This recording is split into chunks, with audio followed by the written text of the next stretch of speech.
Hello dear students, मैं आनंद राजपूत पढ़ो पढ़ाइए में आपका स्वागत करता हूं मैथ्स की एक नई क्लास के साथ। और क्लास का नाम है अपने पास एक नया टॉपिक है वर्गमूल एवं घनमूल, जिसको इंग्लिश में बोला जाएगा स्क्वायर एंड क्यूब। तो अब आप लोगों ने बहुत सारे क्वेश्चंस देखे होंगे जहां पर स्क्वायर क्यूब का आपको यूजेस देखा होगा। आपने कहीं देखा होगा कि भैया वर्गमूल निकालिए, घनमूल निकालिए, वर्ग निकालिए।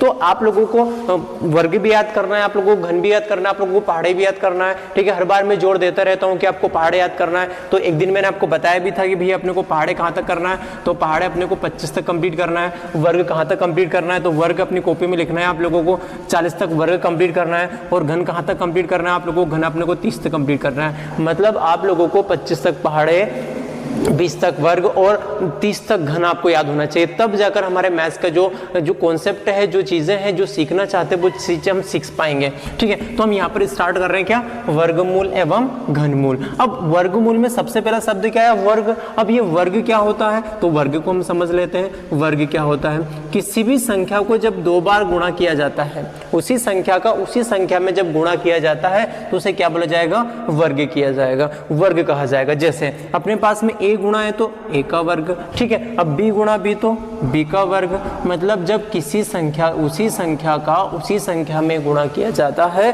तो क्या कहलाता है, वर्ग कहलाता है। जैसे 3 into 3, अब 3 into 3 मतलब इसको मैं लिख सकता हूँ 3 का वर्ग, और 3 का वर्ग कितना हो जाएगा अपने पास में 9 हो जाएगा। इसी प्रकार मैं लिख दूँ 5 into 5 मतलब कितना हो गया मेरे पास में 25, या सीधा सीधा कितनी बार है, 2 बार है, इसलिए इसको क्या कर लूंगा मैं, वर्ग लिख दूंगा, इसका स्क्वायर कर दूंगा। ठीक है, तो समझ में आ गया आप लोगों को कि जब किसी संख्या का उसी संख्या में गुणा किया जाता है तो क्या बन जाता है, वर्ग बन जाता है। अब अपने को सीधा सिंपल याद है, मैंने क्या बताया आप लोगों को, 40 तक वर्ग याद होने चाहिए।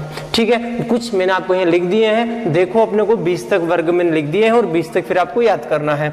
1 का वर्ग 1 होता है, 2 का वर्ग 4 होता है, 3 का वर्ग 9 होता है, 4 का वर्ग 16 होता है, 5 का 25, 6 का 36, 7 का 49। आप लोगों को 20 तक वर्ग तो याद है वो होते हैं, लेकिन अब आप लोगों को कंप्लीट कहाँ तक करना है, 40 तक करना है। दोस्तों यदि मैथ्स की कैलकुलेशन आप लोगों को सिंपल करना है, इजी करना है, तो आप लोगों को क्या याद होना चाहिए, 25 तक पहाड़े याद होने चाहिए, 40 तक वर्ग याद होने चाहिए, 30 तक घन। सर ने बोला मतलब आपने कर लिया। अगर आपने कर लिया तो सक्सेस से आपको कोई भी नहीं रोक सकता है, आपके टीचर का दावा है। यदि आप लोगों ने इतना सारा कर लिया है तो आपका कैलकुलेशन बहुत ईजी हो जाएगा। बहुत सारे बच्चों की क्या रहती है, दिक्कत रहती है, सर हमको कैलकुलेशन नहीं होती, हम फास्ट नहीं हो सकती, हम बैंक में जाना चाहते, तो आप लोगों को कुछ चीज याद करना पड़ेंगी। और उन चीजों में क्या है, पहाड़े है, वर्ग है और घन है। ठीक है, इन चीजों को आपको याद करना है। चलो हम टॉपिक स्टार्ट करते हैं, वर्गमूल और घनमूल। तो सबसे पहली चीज में क्या अपने पास में वर्गमूल है, माफ करना वर्ग और वर्गमूल में अपने पास में सबसे पहला शब्द क्या आ गया, वर्ग आ गया। तो सबसे पहले हम वर्ग निकालना सीख लेते हैं। किसी भी संख्या का वर्ग कैसे निकालते हैं, तो वर्ग निकालने की आपको मैं 3 मेथड बताने वाला हूँ।